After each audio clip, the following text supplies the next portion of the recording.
اسلامی میاشت محرم ورته وایي او محرم څلور د عزت او د برکت میاشتې دي اشهر حرم هغه د عزت او د برکت په څلورو میاشتو کې دا لومبۍ میاشت ده او د نن اسلامي کال شروع شو انګریزي کال د جنورۍ نه شروع کیږي او دا 1440 کال یعنی د حضور پاک د هجرت نه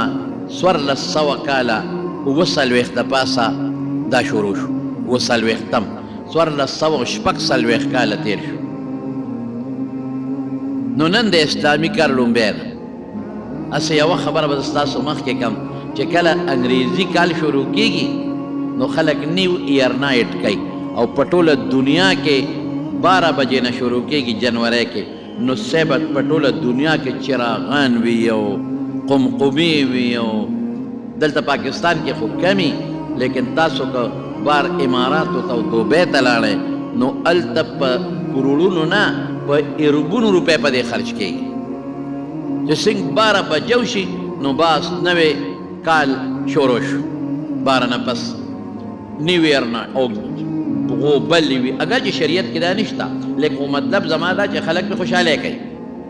نور دغه هم د شریعت په هر موقع باندې دا قمقمې او دا قصې پسې په شریعت کې نشته خلک خوشحال لیکن اسلامي کال نه رسو خبر نه دي چاته ډو پته نه لګي چې اسلامي کال شروع شو نو دا نننۍ ورځ د محرم لومبۍ ورځ ده په دې ورځ باندې یا پیغمبر علیه السلام یو جلیل القدر صحابي حضرت عمر فاروق رضی الله عنه شهید شوی او هغه ورځ د اتوار وه حضرت عمر فاروق رضی الله عنه د اسلام په تاریخ کې یو ډېر لوی مقام لري په دې وجه زموږ علما په دې ورځ د حضرت عمر رضی الله عنه سیرت د هغه اخلاق د هغه مناقب دا امت ته ذکر کوي دا په شریعت کې نشته چې ګنې که یو سړی وفات شو نو د هغه به کال پس خامخا برسی کې او کال پس به د هغه یادونه تازه کې دا د شریعت څه خاص حکم نه دی او نه دا د شریعت څه قانون دی لیکن بیا هم که یو سړی د شریعت یو قانون نه ګڼي یو حکم نه ګڼي یو لازم نه ګڼي او اوی چې یاره دا ورځ دا خو د حضرت عمر فاروق رضی الله عنه د وفات ته نو په دغه مناسبت به زه د عمر فاروق تاریخ د خلکو د ذکر کم ځکه هغه یو اسلامي اقدار لري اسلامي تاریخ لري او خلکو ته د هغې په ذکر کولو کې ډېره لویه فایده او رڼا رسېږي حضرت عمر رضی الله عنه په مکه مکرمه کې بنو عدي او قبیله د په هغې کې پیدا شوې ده د پلار نوم خطاب دی هغه پوره د دو هغه تاریخ نه ذکر کوم چیده چیده یو څو خبرې درته کوم په هلکانه کې مضبوط او تکړه هلک دومره تکړه و چې دې په هلکانه کې د دې منډو د ګوړدوړ اسونو ځغلولو او د دې ورزش د وجود د چاقو چوبند ساتلو د دې خواهشمندو دا موږ چې ورته سمارټ وجود وایو دقسې وجود یو کلک ټیټ کله چې رسول الله صلی الله علیه وسلم د نبوت دعوه وکړه او الله وله پیغمبري ورکړه او اسلام ورو ورو په خورېدی شو نو د مکې خلکو د نبي علیه السلام او د اسلام سره سخته دشمني شروع کړه مخکې د دې خلکو د حضور پاک سره ډېره مینه لرله او ډېر قدر به یې کوه ډېر عزت به یې ولکه خو چې کله رسول الله صلی الله علیه وسلم اعلان وکړه د کلمې شهادت او خلکو ته یې وایي چې تاسو له دې بوتانو عبادت کوئ سجدې کوئ دا شرک دی دا ګناه ده الله پې خفه کېږي او الله شریک نه لري بټ ټول یکدم مخالف شو په هغه مخالفینو کې یو حضرت عمر هم مسلمانان رو رو زیادېدل د مسلمانانو تعداد تقریبا 40 ته ورسېد د سړو تعداد او 11 ښځې وې 40 سړي او 11 ښځې او دا هغه سخت وخت و چې دې مسلمانانو له د مکې کافرانو به سخت عذابونه او تکلیفونه ورکول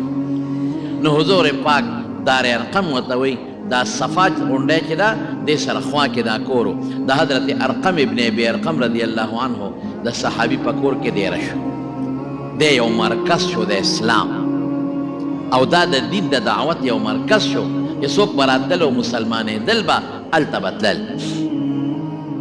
نو یو ځل د مکې کافرانو میټینګ راوغوښته چې دا مسلمانان خو رانه یو کس زیاتیږي. لوی لوی خلک رانه لاړل، لکه دې وخت کې حضرت حمزه رضی الله عنه هغه مسلمان شوی د حضور پاک درو. دا خو رانه یو یو تکړه تکړه ځي او مسلمانېږي، دا مسلمانان به راته ګڼ شي. نو چې ګڼ شو بیا به ورسره څه کوو، څه علاج به کوو. یو کس پکې دا تجویز ورکړه چې داسې کار دی چې مون ختمول پکار دی. مون ختمول څه وایي دا سړی وجل پکار دی حضور پاک یې یاد وی وجنې به یې څوک، ځکه د نبي علیه السلام قوم ډېر مضبوط قوم و بنو هاشم. په ټوله مکه کې د دې نه مضبوط قوم، اصیل قوم او تکړه قوم بل نو. نو دا به قانون و چې د قوم سړی به دې مړ که نو که په دین کې به ورسره قوم ملګري وکړي نو ولاړ به ورسره. کلک مضبوط طاقتمن قوم دی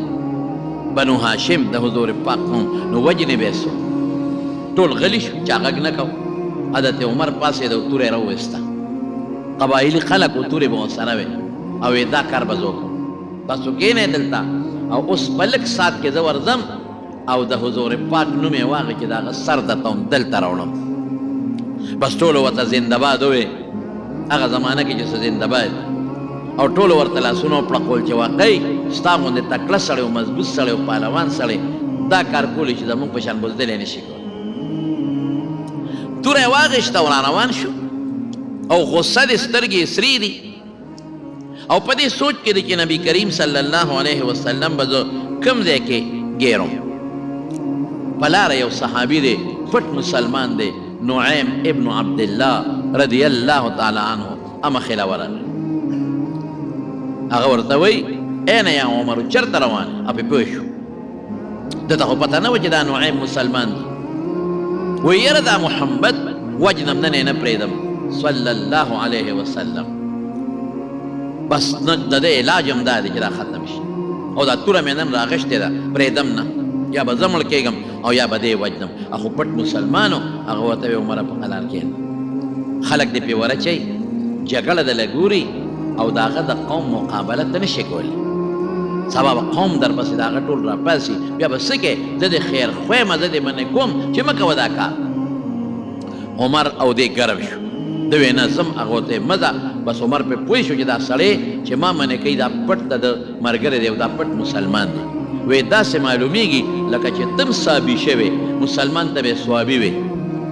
دین بدلونکی تم جوړ دین بدلېدو والی او دین دې بدل کړی دی. هغه او ګواښ یې ورپسې وکړه،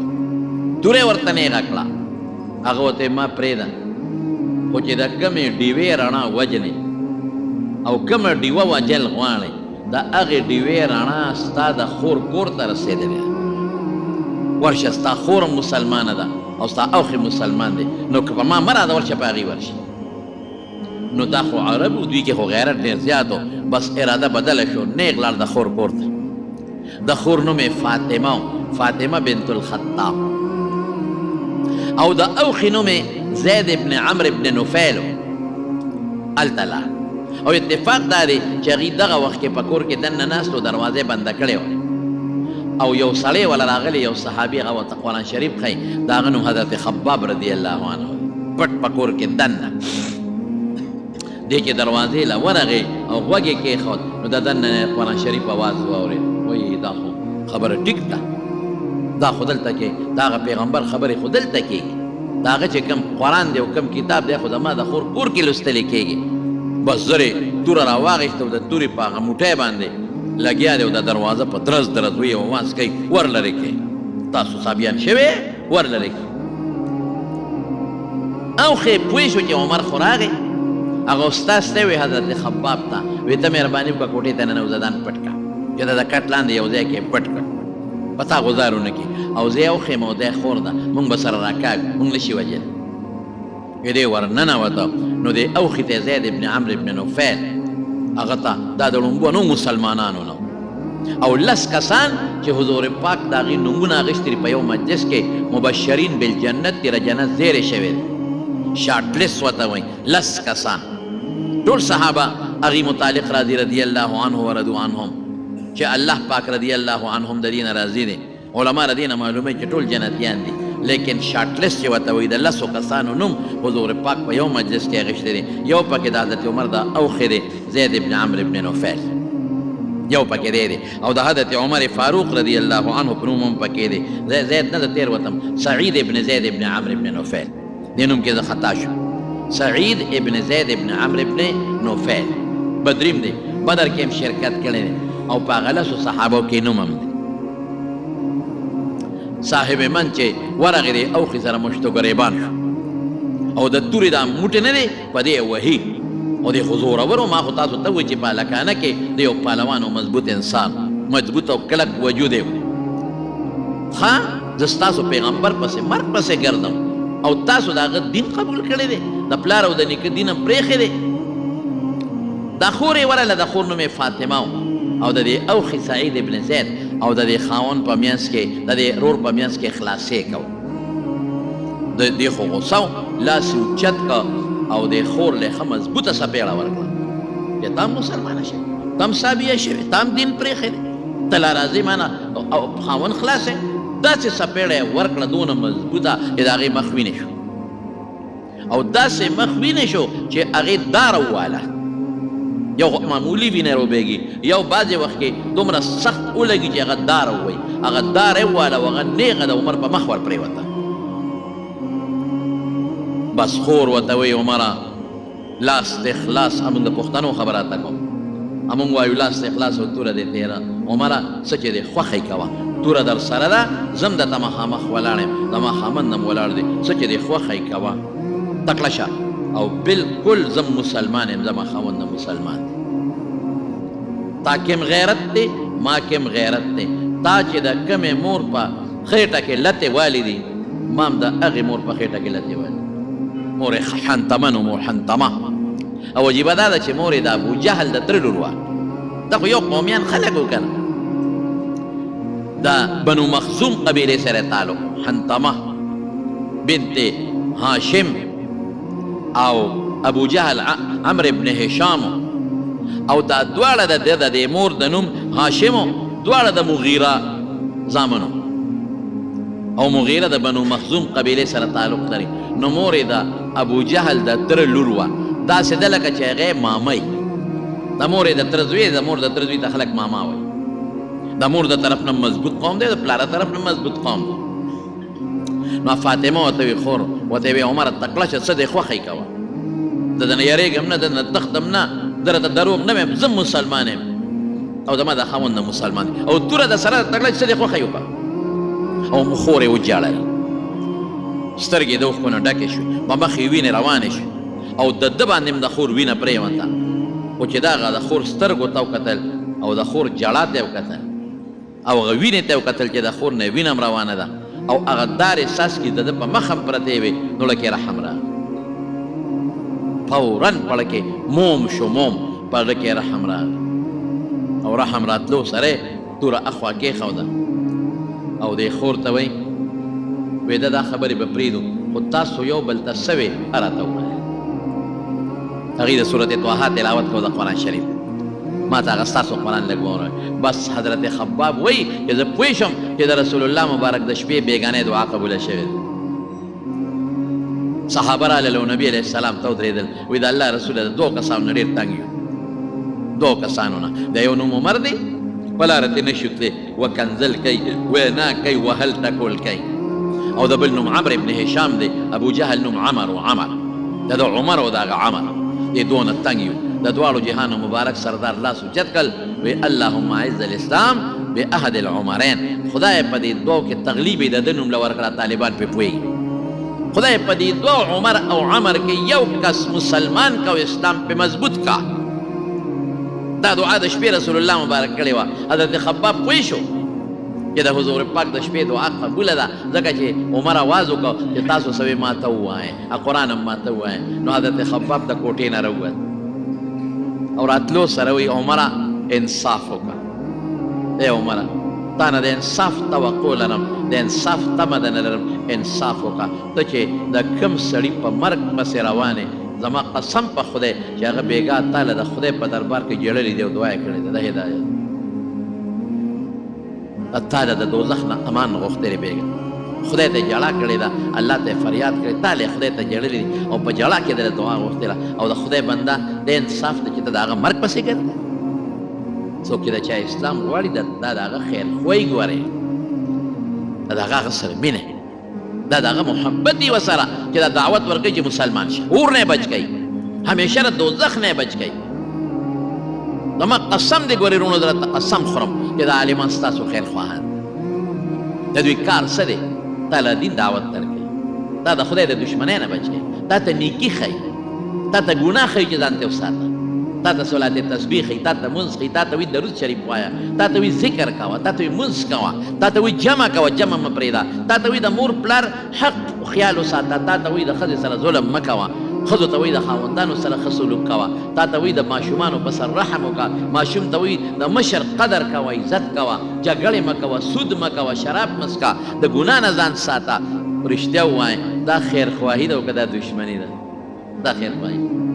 په جنازو کې تاسو ته لګیا دي، په جمعو کې تاسو ته لګیا دي، په اخترونو کې تاسو ته لګیا دي، په صلح روغه کې تاسو ته لګیا دي، او کوشش کوي چې د خلکو ته د پیغمبرانو واقعي ذکر شي، او دوی ته د ابوجهل او د پخوانو ظالمانو کافرانو واقعي ذکر شي چې خدای تباه کړي چې دوی ویریږي او دوی ځان د هغوی د عمل نه بچ کړي. دې ته د پیغمبرانو واقعات ذکر کوي، دې ته د صحابه واقعات ذکر کوي، لکه څنګه چې قرآن شریف کې الله قصص او واقعات ذکر کړي دي چې دې پړونو کې نرمي پیدا شي. دا د علماو کار.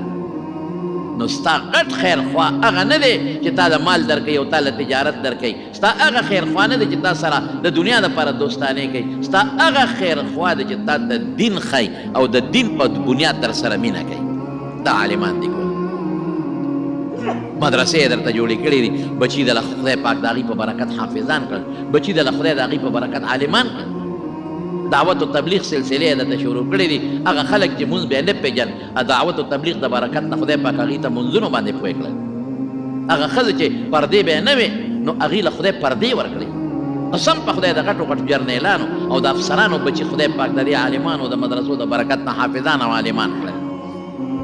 لوی لوی نوابان او لوی لوی خلک دي چې نن ورشئ د هغې بچي د حفظ په مدرسو کې داخل جنکې خدای عالمان حافظان کړي. نو دا عالمان ستاسو خیرخواهان نه دي؟ یو خبره ته په دې کې ضمناً کومه چې نن دا ټیک ټاک مصیبت یو غم دی، بس ټچ موبایل خو ما سره هم شته، ټچ موبایل خو د علماو سره هم شته، خو په ټچ موبایل صحیح کار ولې نه کوې، مثبت کار پې ولې نه کوې؟ خو خدای چې صحیح کار پې ډېر کوي. داسې داسې کتابونه د دنیا په ګوټ کې چې هغه په پاکستان کې څوک پېژني نه، د دې موبایل په ذریعه زه راته اوس کولی شم ما ډاونلوډ کړي دي او زه ترې فایده اخلم. داسې کتابونه چې هغه د لندن په کتابخانو کې هم نشته، او چې ته په مصر کې مخطوطات یو مخطوطه د خط لیکلی شوی یو کتاب د عقایدو سره تعلق دی، پرون ما له مخې له راغی او مې ځان ته ډاونلوډ چې هغه لا پرست هم نه دی راغلی.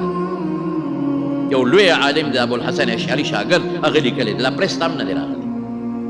مخطوط ته مخطوط د مصر په اسکندریه کتابخانه کې او چاته فوټو اخیستې او پنیټې ورکړې. دا فایده دی واله د دین دفاع پې وکړه چې کوم باطل خلک دین پورې ټوقې کوي د هغې مقابله پې وکړه. دین په خلکو ته ورسوه، قرآن په خلکو ته ورسوه، سنت په خلکو ته ورسوه، د علماو د تقاریرو نه صحیح کلیپونه والو خلکو ته ورسوه. نیمګړې نه، نیمګړې کلیپ نه، بعضې د نیمګړې والي فساد شو جوړ کړي. خپل تجارت په مخکې وکړه، خپل د دنیا کار په مخکې وکړه، د خپل دکان اشتهار په مخکې وکړه، د خپل تجارت په وکړه. نو نن سبا ټیک ټاک څه شی دی؟ بربنډې ښځې پکې خلک یو داسې تبۍ شروع به دی ټیک ټاک. جنکۍ بربنډې کړې، هلکانې بربنډ کړل. هلکان او جنکۍ یو بل سره دوستانې او یو بل سره د دې په برکت باندې تعلقات جوړ کړل. ډېرې جنکۍ د دې ټیک ټاک په وجه خپلو خاوندانو طلاقې کړې. دنیا تباه کړه دی او ډېر خلک نن ګیره به یې خریلي بعضې ګیره به یې خریلي او هغه د ځان نه د اسلام او د دین ټیکهدار جوړ کړی دی، ابه مولا پسې لګیایي. دا خو زمونږ د خولې نه کله کله د ټوکې خبره مو دي، هر عالم د خولې نه د ټوکې خبر ودي، د ګپ خبره مونږ به یې بشیر جان هم یادو،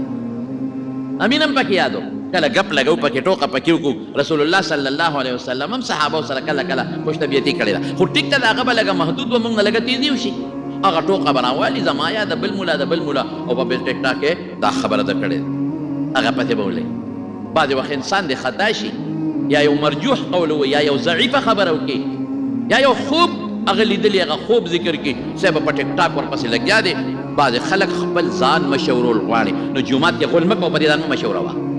بیت الله کې غول مه کوه په دې ځان مه مشوروه او بعضې خلک د دې ټیک ټاک او د یوټیوب په ذره پیسې ګټل غواړي نو ظالمه د مولا په بدعت یې پیسې ګټي عالم په خلکو کې سپک او د عالم بېعزتي وکړي ولې چې عالم دې بېعزته که رښتیا ووایي چې ما څوک بېعزته کړي او په ما کې څوک عیبونه راوباسي تاسو بیا د ما خبره نه اورئ چې دا څه بېکاره مولا دی نو نقصان چا ته ورسېده زه پې پیسې نه الم نقصان دین ته ورسېد چې یو عالم ته د خلکو په نظر کې سپک کې او یو عالم د خلکو په نظر کې وغورځئ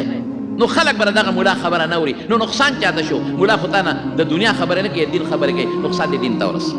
د دین سترې غورځئ ګیره به یې خریلي اجړا غوندې شکل به اجړا او به هم لګئ په ډبل میکونو او په ملایانو پسې به لګیئ هلکه ځان خو لاول ټیک که ګیره خو واجب دا خو پرېږده تا نه زه تپوس کوم سهار دې مونځ کړی دی او که دې نه دی کړی والله که دې کړي په کلبونو کې به جنکو سره لوبې کوې او بعضې سړي به پټکې هم په سر کړي 15 ګزه بیا د شیخ الاسلام ګیره هم پرېښي اب هم لګیئ امولا دا وي امولا دا وي خوارشي سود پسې ولګه دنیا په سود پرته ده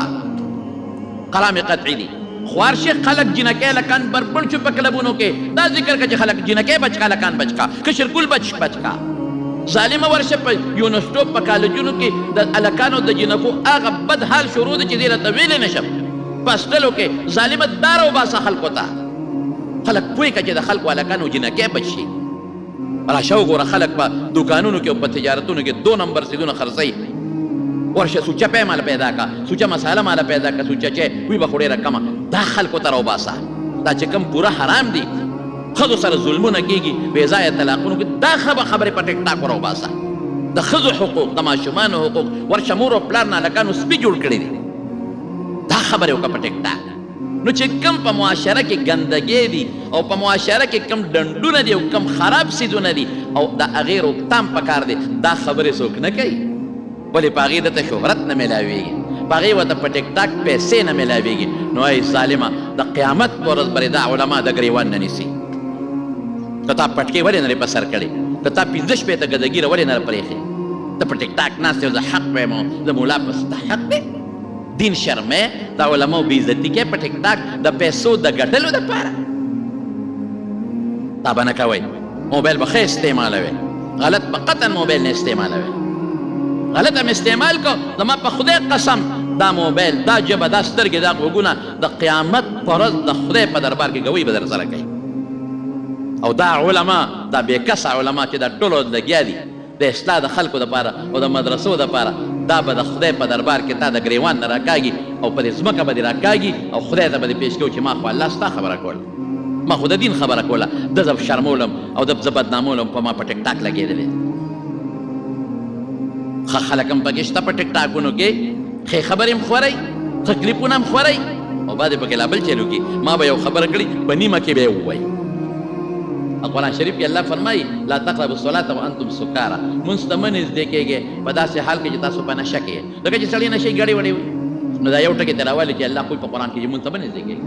لا تقربوا الصلاة هغه سکارا برید نشې والا ټکي نیمه کې وواو دارنګې د یو ملا به نیمه کې خبره ووایي او په ټیک ټاک به یې ور وغورځوي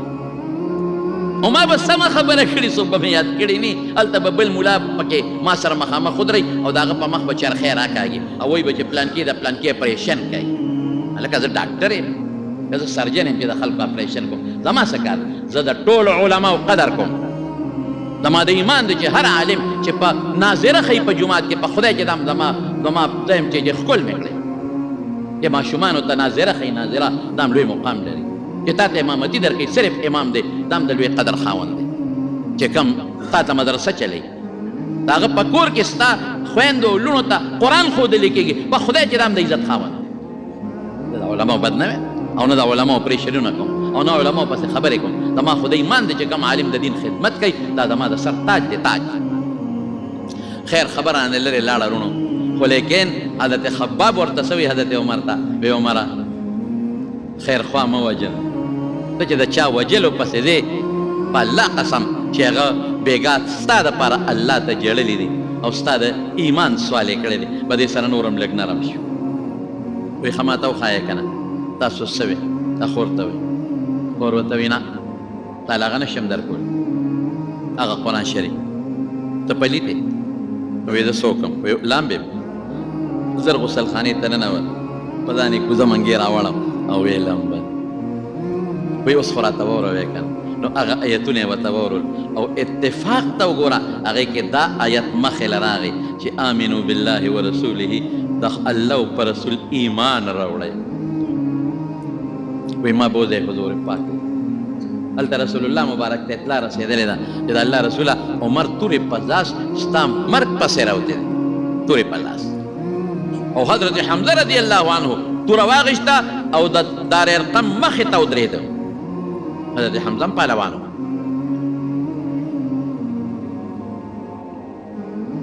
توره یې واغېستې وه وی عمر به څنګه راځي زه به مړ یم چې د ما درواره مری له به دغه توره راورسي خو دې وخت کې جهاد فرض نه و دې وخت کې اقدامي چې په بل سره ته جهاد کې دا منو او دفاعي منو چې په تاسو غزار کوي هم به جواب نه ورکوي دا منو رسول الله صلی الله علیه وسلم ورغی حضرت حمزه له تورې دې واغېستې حمزه توره دې خوښ عمر که په ښه نیت راغی مرحبا او هرکلی به ورته وویل او که په غلط نیت راغی د عمر په توره به دا سر وه واقعي د موږ د دواړو جهانو مبارک سردار ډېر بهادر انسان صحابه وایي ما رأینا اشجع منه وایي موږ د رسول الله مبارک نه بهادر انسان بر نه دی لیدلی یو موقع کې چې د رسو شوی نه دی بعد موقع کې به صحابه لږ منتشر شو خواره واره به شو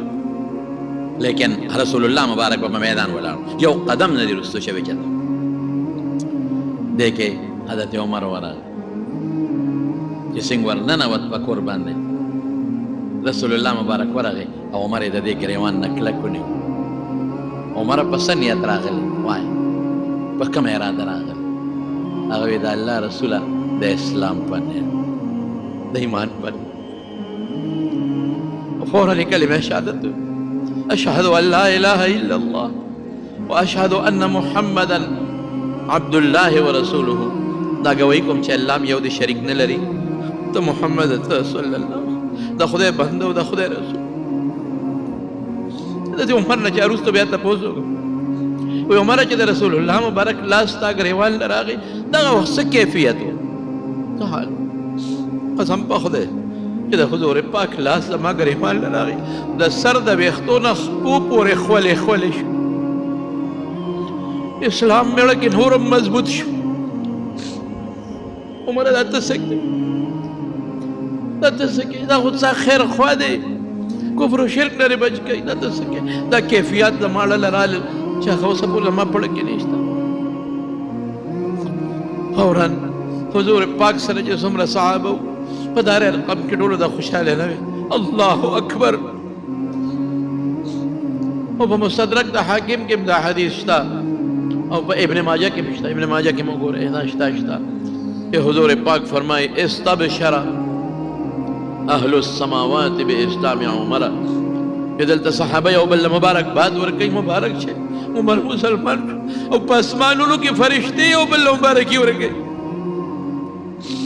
رسول اللہ مبارک بہنا دا مبارک مبارک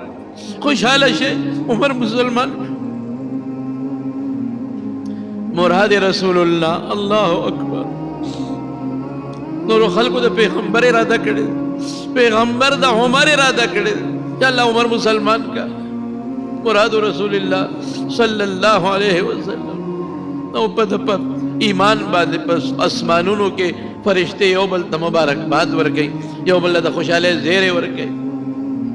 عجیبہ کیفیت تے یو سلویختم مسلمان شو سلویخت مخگری نا یو سلویختم مسلمان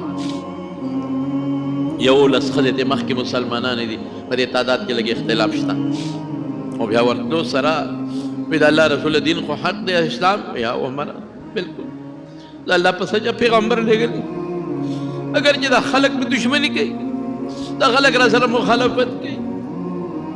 واللہ جدا دا اللہ رشتونی رسولی ویزا خو کہ حق دنو باروز میدان عمر مات اللہ حکم نہ دے شوے اینا اوزو مسلمانان و سروتا حضور پاک دو سپا جوڑ کر دو قطارا دو لائن دا یو لائن پسر حضرت حمزہ درو او دا بل لائن پسر عمر درو اور آل البیت اللہ خلکو وکتل چې عمر خو موږ لېږلی دی د پیغمبر په سر پسې اخو هغه دی د مسلمانانو لیډینګ کوي اخو د مسلمانانو د صف مخکې د قطار په سر کې ولاړ دی او بیت الله لرالل او بیت الله کې توره داسې وړخوله که څوک مې پیژني خو ټیک ده که څوک مې نه پیژني فانا عمر بن الخطاب زه عمر بن خطاب زوی یم ما ایمان راوړی دی د حضور پاک سره او که چا کې زوري را میدان ته دي شي او د بیت الله په مخ کې په زوره لومبۍ کلمه ده ووایي چې اشهد ان لا اله الا الله واشهد ان محمدا عبده ورسوله بعضې علما وایي په دې وجه ورته د فاروق لقب ورکړی شي د حق او د باطل په منځ کې فرق راوستونکي حق ښکاره کوونکي او صحابه څه وایي موږ ډېر کمزوري وو ډېره جزان و ډېر بې کسه وال به خلکو به وهلو تر هغې پورې چې عمر مسلمان شو چې دی په کومه ورځ مسلمان شو اسلام مضبوط شو مسلمان مضبوط شو ما وی ولې حضور پاک دعا کړې ده اللهم اعز الاسلام باحد العمرین خدای په دې دوه کې یو مسلمان کو اسلام لپی عزت او غلبه ورکا د اسلام غلبه پرې راغله د اسلام حالت او بیا د هغې نه پس چې کله هجرت کوي حضور پاک صحابو ته وی لاړ شئ مدینې منورې ته هجرت وکړئ پټ پټ به صحابه تلل یو به پټ پټ ورته ولې چې مکې کافرانو پرېښودل که هغې خو دا فیصله کړه چې حضور پاک وجنو لیکن حضرت عمر چې ځي نو راغې د بیت الله طواف یې وکړو تورې سړی تورې داسې وړقوله ای خلکه عمر هغه کس نه دی چې پټ ځي هجرت کوي زه ښکاره روان یم هجرت کوم که چا کې زوري میدان ته دی شي ګولا لاړ مدینې منورې مدینه منوره کې بیا د رسول الله صلی الله علیه وسلم سره ټول جهادونو کې شرکت کړی بدر کې پیش مخکې د بدر په قیدیانو کې اویا کسان قیدیان چې کله ونیولی شو هغې کې مشوره کېده چې دې سره څوک او هغه ټول پکې د مسلمانانو نږدې خلک و صاحب د رسول الله مبارک پکې تره دی عباس یو یې پکې زوم دی ابوالعاص د حضرت ابوبکر صدیق رضی الله عنه پکې زوی دی د حضرت علی رضی الله عنه پکې رور دی عقیل ترې دی عباس د حضرت عمر پکې ماما داسې خلک دي چې هغه ټول نږدې دی چا پکې رور دی چا پکې زوی دی چا پلار دی چا تره دی دا ټول نیولي شوي دي مشوره کېده د قیدیانو سره څوک اکثریت دا فیصله وکړه چې د الله رسوله وجنو یې نه زموږ تربوران دي زموږ وروڼه دي زموږ څوک چا پلار دی پکې چا زوی دی پکې وجنو نه خدای مې مسلمانان کړي پیسې به ترې وایلو جرمانه به پرې کېدو پیسې به ترې وایلو هغه پیسې باندې به موږ د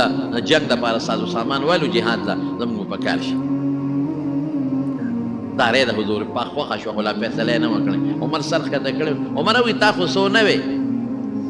وی د الله رسوله زما په خبره مسې عمل نه کېږي څه له وایم وی نه ته خو خبره وکړه که دا خو مشوره ده مشوره کې خلک د غله نه خبره راوباسي بیا چې اکثریت څه وایي په هغې به فیصله کوو ته څه وایې وی زه خو دا وایم چې دا خوشې پرېښودل نه دي پکار دا د اسلام او د دین دشمنان دي دا ټول وجل پکار او داسې به یې نه وجلو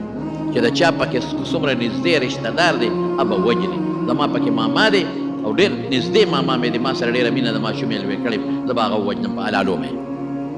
او د حضرت علي پکې رور دی عقیله به خپل روره لال کړي ابوبکر به خپل زوی لال کړي او د الله رسول ستا پکې تره دی عباس او یو د زوم دی ته به دا دواړه وجنې چې موږ الله ته وښایو چې ګوره ستا په مقابله کې موږ هېڅوک نه منو نه ماما پېژنو نه زوی پېژنو نه تر پېژنو حضور پاک مسکې شو ورته یې عمر ډېره سخته خبره دی ډېره سخته خو هغه سره صرف یو کس د عمر سره په دې مشپدې رایې کې نو ټول وایي چې نه پرېږدي او فدیه دې اخلي نو یې پرېښودل او فدیه دې ما اخیسته لیکن قرآن شریف د حضرت عمر د رایې مطابق نازل شو ما کان لنبي ان یکون له اسرى حتی یسخن فی الارض خلاصه دا چې پیغمبر له مناسب دا دي چې قیدي دې ونیو نو دا وجل پکار مطلب دا چې د عمر رایې هغه صاحبه وه ټیک وجل پکار بهر کې برونو و دا څه تاریخ د عمر دا به راته انشاءالله آینده جمعه کې ویم انشاءالله العزیز خو دا نن ورځ د حضرت عمر فاروق رضی الله عنه د وفات ورځ ده نو په دغه مناسبت د دې جلیل القدر صحابي د هغه څه مختصر چې د خبرې درته کوم د عبرت دپاره او ستاسو د تسلی دپاره او ستاسو د ترغیب دپاره چې کوم پکې دیني خبرې دي هغه درته پکې بیان کړم انشاءالله العظیم. د څلور خیلو د کندي بختیار وفات شوی دی. الله تعالی دې مغفرت نصیب کړي او الله دې وبخښي، الله دې وارثانو له صبر ورکړي. مکمل شاه کور کې څه مشکلات دي او الله دې مشکلات په خیر بدل کړي. او زاهد بیمار دی، الله دې ولا روح صحت او شفا ورکړي. یو زنانه د دعا وخت بیماره ده، الله دې ورته روح صحت ورکړي. سبا یې زنانه مونږ کره کور ته راغلې وې، سوال جواب یې پرېښی دی، دعا غواړي. بعضې کسان په ټلیفون رابطې وکړي، موږ ته دعا وکړه، ما ته خو نومونه نه یادېږي د جمع دعا ټولو ته. الله چې څومره زنانه نارینه زمونږ د دعا په تمه دي، خدای دعاګانې قبولوي. یا الله چې څومره بیماران دي روغ صحت والا ورکړي. زما یو دوست ظاهر الله صاحب د دې رسالپور د هغه د تریخ اپریشن کړی دی، په ډېر څه تکلیف دی ورته، دعا ورته وکړه چې الله والا روغ صحت او شفا ورکړي. چې څومره بیماران دي الله روغ صحتونه ورکړي، الله شفا والا ورکړي. که دې مجلس کې دې په کورونو کې الله بې اولاد ولا اولاد ورکړي، که د چا نارینه اولاد دي نارینه اولاد ولا ورکړي. الله د دنیا او آخر د فتنو او د غمونو او د آفاتو نه په امن و امان کې وساتي. یا الله که د چا نارینه اولاد دي ته ولا نارینه اولاد ورکړي، چا ته څه پریشانۍ وي پریشانۍ ولا په خوشحالو باندې بدلې کړي. او الله ته زمونږ نه راضي شي. راغلې جمع چې څومره ده خدای ټوله وبخي، خدای د ټولو د زړه حاجتونه پوره کړي، او خدای ټول له پریشانو فتنو آفاتو نه په امن کې وساتي. د پېښور نه یو ځای بل ځای لرې ځای نه زمونږ مېلمانه راځي، نو ښار نه د ډېر لرې لرې ځای نه یو کس راځي. محمود شاه مولي صاحب الله دې ولا خیر ورکړي. څومره مېلمانه چې د لرې لرې ځای راغلي، الله ټولو له برکتونه ورکړي، عافیتونه ورکړي، خوشحالۍ نصیب کړي او د غمونو نه وساتي. دا په ټیک ټاک کې څوک دا د شریعت نه خلاف یا یو بل پسې لګېدلي دوکه چې الله ورته هدایت نصیب کړي. الله یې د دې بد عمل نه د خراب عملونو نه په حفظ و امان کې وساتي. او که هدایت یې په قسمت کې نه نو خدای دې دا معاشره خلاصه کړي. دا بیا ناصر دې نه کېده، خدای دې معاشره خلاصه کړي برحمتک یا ارحم الراحمین. داسې ښایسته واقعګانو اورېدلو دپاره زموږ یوټیوب چینل واجد اسلامیک سټوډیو سبسکرایب کې. په دې به تاسو ته انشاءالله العزیز ښایسته واقعګانې او بیانات میلاویږي. او د ګنټې دا نشان در سره کلیک کړئ چې تاسو ته آینده نوې ویډیوګانې مخې ته راځي. او د خپلو ملګرو سره لازم د ثواب په نیت باندې شریک کړئ. کمنټ کې ماشاءالله سبحان الله لازم ولیکئ. ډېره مننه والسلام.